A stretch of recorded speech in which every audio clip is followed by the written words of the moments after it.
Hi guys, it's Kaz here, and today I'm doing my April wrap up. April was pretty much sponsored by my library. I just read loads of stuff from the library randomly, so yes, a lot of this is going to be here's the book up here. And also most of it was like graphic novels and manga. Just happened like that, so I will attempt to like find an example of the artwork in each one, because when I'm doing it I like to show the artwork, so if I can find it on the Google Images I'll put that up as well. But yes, let's just dive right in. So the library, that's cool. I haven't really used it for a while. If you saw my TBR for March, I believe, I went to the library specifically to look for a book with the word secret in, because that was the buzzword, and then in the end I didn't even use that book, I didn't even read it, but it got me in the library. And then I was like, oh, look at all these graphic novels and comics and manga that are really expensive that I can just read from here for free. And then that's what I did this month. So yeah, let's just dive right in. I've already said that once, but let's actually dive right in this time. In a second, because my battery is flashing.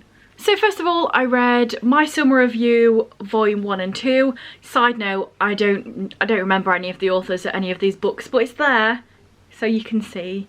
This is like a slice of life manga. I think it's just them 2 volumes. Actually, another one might be coming out later on. I don't know. But anyway, it's about these 2 boys that go to school and they become friends because they really like movies.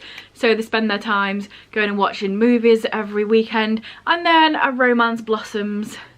But also lots of just like unnecessary, not drama, but like dramatic. If you've ever read any of this sort of manga variety, you know that like the general consensus is there's one of the characters that is the one that says, oh, I like you, and comes clean, and the other one's just really stubborn, like, yes, I also like you, but also I'm really stubborn and I'm really dramatic, and if you try and hold my hand I'm going to be like, whoa, what do you mean? Why did you jump up on me? Ah, that's so confusing. Why are you trying to hold my hand? It's like, it's very that. So anytime there's like any public displays of affection, one of them's always really dramatic. But again, I think that's just a normal trope in this sort of manga.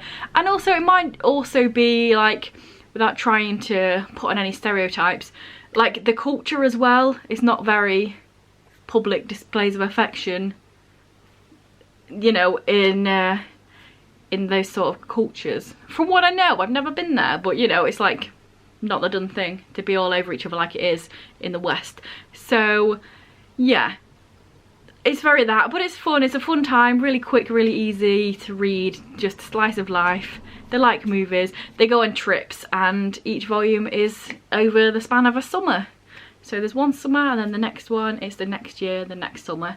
So yes, I did enjoy these, even if they were slightly dramatic. Staying with the summer theme, I then read This One Summer. Again, can't remember the author, but this is quite a chunky graphic novel. It's just a standalone, and it's about these 2 girls that are friends. They go to this, well, the main girl goes to this place on holiday, and whilst there she has like a holiday friend, and they always hang out at that holidays, but don't really talk to each other throughout the rest of the year, but hang out there.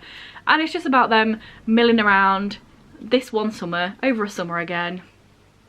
And also there's like family dynamics. Her parents are arguing quite a bit, and you find out sort of reasons behind that and stuff. And it's also like a coming of age because they're quite young. I don't know, like, I feel like it's sort of the early teens section, maybe like 12 to 14. I can't remember exactly, but it feels like they were there. So they're like looking at the older kids and seeing what they're doing and sort of coming of age sort of thing. And this is one that I've seen about for ages, so it's always been on my radar, and it was alright. It wasn't my favourite. I enjoyed the story, but I didn't think it was like, I don't know why it's such a massive one that everybody knows about. I don't think it was like life affirming or like the best thing ever, but it was enjoyable to read, and I read it, and yeah, there you go.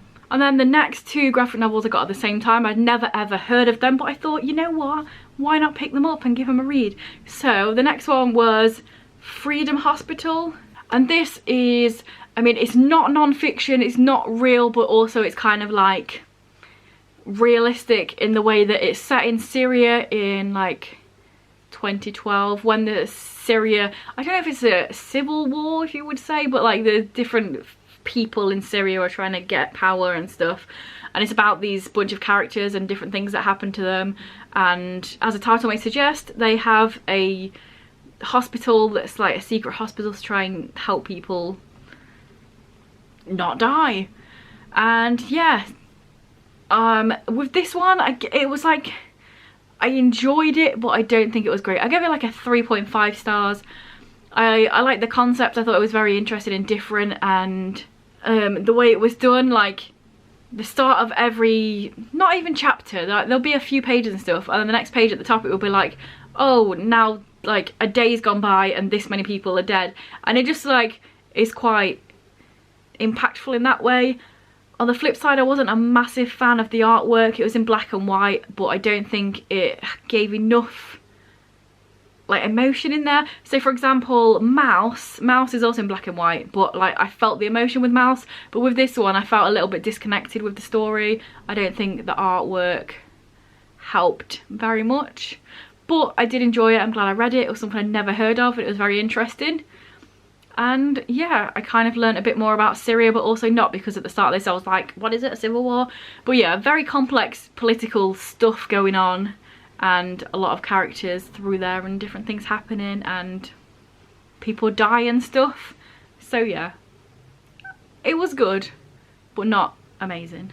And then the other one I'd never heard of but picked up was called The Best We Could Do, I believe.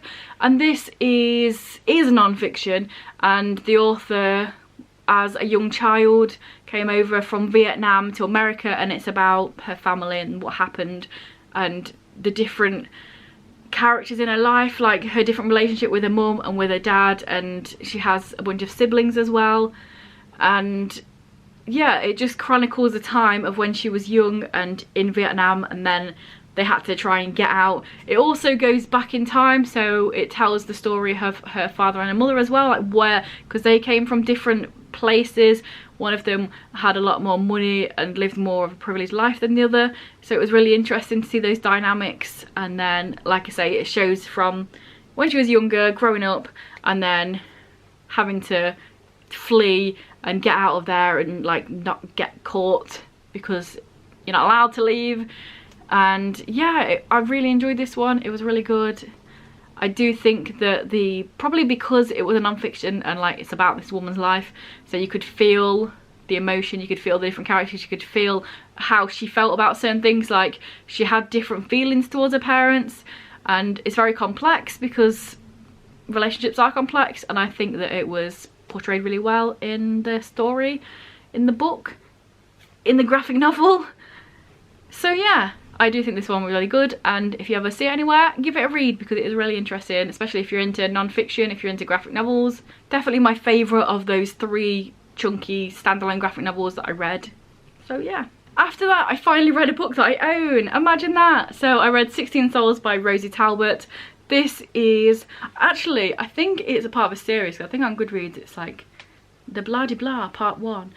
But this is paranormal, fun time, and it's also set in York, which is so much fun. Like, I've been to York twice, and one of those times, because we had a really late train journey home, because I like to like get the most out of my day, get as early as possible, come home as late as possible. It was like 10 o'clock to come back, so we needed something to do in the evening. So we went on a ghost walk, and it was so cool because in here they kept talking about ghosts, and I was like, bro, I know that ghost, not personally, but I've been on a walk and they talked about a specific ghost. So I do think it's really cool how they've used like actual history in here to talk about these different ghosts. And yeah, it's this character and they can see ghosts, and they're in York, and then another person comes along who can also see ghosts, and stuff happens. And they have to find out what's going on because someone's like someone's doing something to the famous ghosts, and they're disappearing, and we don't know why. And I really enjoyed it. It was such a fun time. I loved the fact that it was in York. I feel like more books should be like specifically in places, because a lot of the time, especially with English authors, the books have to be Americanized for some reason to be able to like get published. So a lot of not even just English authors, look at Sophie Gonzalez for example, who is Australian, but all of her books are set in America because you have to be Americanized to be categorized and to be able to be published apparently. But I love these books where it's just like, this is in York and here's everything that's very York about it. So yes, more of this please. I also really enjoyed the fact that there was a bunch of rep in here and it was done really well, and it was just like part of the storyline. For example, our main character has prosthetics. They had meningitis as a youngling and now has 2 legs that has prosthetics on, and it's just who he is and it's just a thing. And sometimes it's annoying for him because he's like, oh, I landed wrong and my prosthetics broke a bit, so it's going to be hard to walk. And it was just like incorporated really well. And then the other character that can see the dead people is trans, and there's also a bit of a romance blossoming between these 2 guys. And yeah, it was just really good and I really enjoyed it, and I love that it was set in York, and like they mentioned ghosts and I was like, I know that ghost. So yeah, it was a good time. I recommend. We're about halfway through, so I'll head on over to a message from one of the sponsors, and then actually we're back with more books, some more that I actually own as well, which is good, but also some more that I don't.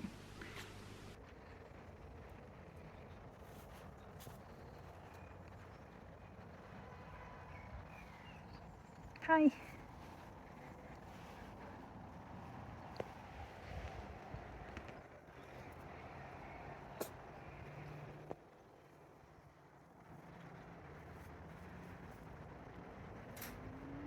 So after that I read I Hear the Sunspot Limit Volume 1, 2 and 3. These are from the library. I need to take them back today actually, but I thought I might as well keep them, so I'm holding something up. And first of all, let me just tell you, I'll try and do it quickly, like the toil that went into me getting these. So I went in the library last month, like in March, so it's even more than last month, and I saw that they had I Hear the Sunspot, like the 2 that I own, and then number 2 and 3 in limit, and I was like, bro, I need number 1 in limit so I can actually read these. So I went to the desk, I asked them, they said, oh, it should be in here somewhere but we can't find it, so we'll put in a little request for you, then we'll email you where you found it. So a few days go by, they email me, I'm like, cool. I walk to the library, I go in the little hole in the wall that's got all the requests in. I looked, number 2 was in there. I was like, bro, that's not the one I want, I need number 1. So I had to go to another woman and like go through the whole spiel again because they've all got the exact same title, I Hear the Sunspot. It's so confusing for people. It was even confusing for me. I had to look on Goodreads when I first started reading these books to realise how to read them in what order. So like I Hear the Sunspot Limit was just called I Hear the Sunspot, but then also I Hear the Sunspot, the first book, is just called I Hear the Sunspot, so it's so confusing. So she had to look into it again for me, and somebody had it out, and it was like, she was like, oh, it's a young person, and because young people don't get fines, like they generally just bring it back when they want, and it was already 2 weeks overdue. So I was like, okay, please let me know when it's in. And then a few more days go by, and finally I got the message. I walked to the library, I'm like, bro, if I go there and it's got limit number 2 in there, or I Hear the Sunspot, I'm gonna have to explain this all again. But luckily this one was here, and on that first outing I picked up these 2. I took these 2 out purposefully so the person that had this can't just take these, because I wanted to read them all. And then I did. That ordeal was over, I read them all and I really enjoyed them. Look how big number 3 is, it's so much chunkier than the other 2. But anyway, I Hear the Sunspot is a series and it's about these characters. And in the first one, they both go to the same school together. One of them is deaf and the other one is helping him out, being like the dude that writes his notes in class, so it's easier for him to understand. And then in return, he feeds him, basically. Like one of his main personality traits is he's really hungry all the time, so he gets fed nice food. And from there it blossoms again, like the one I talked about earlier. It's these 2 boys, high school. It blossoms. It's also dramatic, but is it as dramatic as the other one? Probably, because like 5 books in they've already said I love you, and like they're still like, bro, what are you trying to do, hold my hand. It's so funny, it's so dramatic. But yeah, it's cute as well. I really enjoy this series, and if you want to read something with good rep of deafness and deaf stuff going on, then this series is really good, because after the first book, in the different books going on, more characters are introduced, more things and ideas are introduced. For example, in one of these, cochlear implant is introduced, and like there's characters that say it's good, there's characters that say it's bad, which is in real life. It's very polarizing, and it's just really interesting. A lot about sign language and stuff, and making workspaces accessible, especially in later on in the series when they're getting a bit older and they're at work and stuff. So yeah, I highly recommend this series. It's really good, and I'm glad I finally managed to get it and then read it. And like I mentioned earlier, here is the sort of artwork we're having here. After that, I read a couple of volumes of Deadpool. So I have volume 2, Dark Reign, and volume 3, X Marks the Spot. So basically I've been collecting this run of Deadpool, there's 10 volumes, for like, well, if you watch my last wrap up, I think it was like 5 years or something mad. And I finally got the last 2 that I didn't have, like number 4 and number 7. Because I should just read these because I've owned them for so long, but I was like, oh, I'll wait until I get the whole set and then read them. But yeah, I've actually started reading them. I reread number 1 last month, and this month I read number 2 and 3. And it's just a fun time. It's Deadpool, it's great. It's just an absolute riot, a fun time. It's silly, it's fun, it's gory. It's everything you expect from Deadpool. And I really enjoyed them. So within here there's like ongoing arcs, so that's why I wanted to have them all. But it's just really good. Let me just open a page. Boom. Here is the artwork. Oh, you've got Deadpool without a mask on. There you go. It was just a great time. For example, in this one, he fought Hawkeye, but it wasn't Hawkeye. It was someone pretending to be a Hawkeye that's actually a baddie. And in here, he has loads of money, so he wants to become a pirate and go to this island and take all of the wealth of the people. But then when he gets to the island, some other pirates turn up, so then he has to like protect the island instead. He doesn't have to, but that's what he decides to do. And yeah, it's just a fun time. Next up, I read The Lost Men by Kelly Tyler Lewis. I say next up, but technically I was reading this throughout most of the month. I think it was quite a slow start for me because I was taking this to work and reading it in like 30-minute lumps whilst also trying to eat food. So it was very slow going. But then when I finally stopped doing that and actually just sat down and read it, I absolutely loved it. So I think like more fool me for trying to take a non-fiction to work and be able to actually engage with it enough.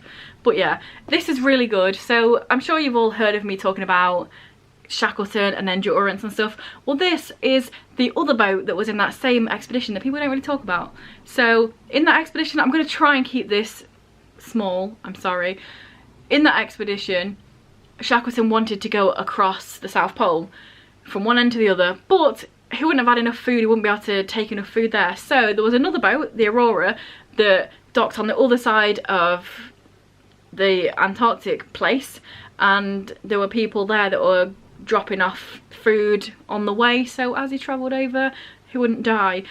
And if you know about the Endurance, you know it got trapped in the ice, it crushed, and then they didn't get anywhere near the South Pole. I think they didn't even touch the surface of it, but there was this really epic journey in tiny boats going across the water and going across non-traverse lands, and everybody surviving. And it's this big deal because it is a big deal. But then on the other side of things, this is also a big deal, but it's not really talked about because it's not as like epic, and also some people died, so it kind of goes against the narrative of, oh, everyone survived, so like it's a bit hush hush. But yes, with the Aurora boat, there was 10 people that were on the Antarctic place. They were dropping off food, they had a few sledges and a few dogs, and a few of them were scientists in a hut, but everybody else and all the equipment was on the boat. They were using the boat as like a storage. It was moored, and then it wasn't moored anymore because ice is notoriously aggressive and it's hard enough to just break up all of the things. I just realised I've been talking about this for ages. Let me try and speed up. So yeah, the boat breaks off, floats away, and now these 10 men are stranded with literally only the clothes they're wearing because everything was stored on the Aurora. No extra food. Luckily, they were in the huts of previous expeditions of Scott and Scott and Shackleton. So there was stuff that like they found in the huts. But yeah, they didn't have all of the sledges, they didn't have all the equipment, literally. They didn't have any extra kerosene to like burn stuff. So yeah, they were left there and they were stranded for like 2 years. And throughout that time, even though they had hardly any equipment, they didn't have any tents either because all the equipment was on the boat, and they just managed to fangle these things out of bits they found and sew up new things. And oh, here's an old scrap of a tent from a previous expedition 7 years ago, so we'll use that to try and make trousers. And they still went through with dropping off all of the surplus foods that they had into these different depots, which was so Shackleton could get across the South Pole. Obviously at that point they didn't know he didn't even go across any of it. So they spent all this time dropping that off. Several of them got scurvy. They managed to bring them back. One of the guys died of scurvy. They managed to bring them back. 2 of them got a bit better. And then the other 2 people that died sort of decided they were going to walk from one hut to the other with no equipment. We think nowadays, we think they probably still had the effects of scurvy because it messes with your brain as well. So they probably thought it was like their actual madness. So they thought it was a good idea to have no equipment and walk across in a blizzard, and their bodies were never found. So yeah, it's a mad one, but also the fact that they managed to survive, the 7 of them managed to survive with no clothes, no tents, no extra food, no kerosene, no anything, had on anything, and they managed to survive nearly 2 years. Absolute madness. Amazing. This should be talked about more. The Ross Sea Party. They did their job and then they were just forgotten. So yeah, it was really good, really interesting, and I'm glad I read it. And I'll shut up now, but not for long, because guess what the last book of the month is? It's this behemoth. It's South with Endurance, Shackleton's Antarctic Expedition 1914 to 1917. So yeah, this is mostly a photography book, not gonna lie, but it does have words in as well. So it kind of starts out with explaining stuff. Ooh. So there is quite a big chunk of words and stuff. And then it has like a bunch of choice cuts of the expedition images. Let me get to them. Photographs portfolio.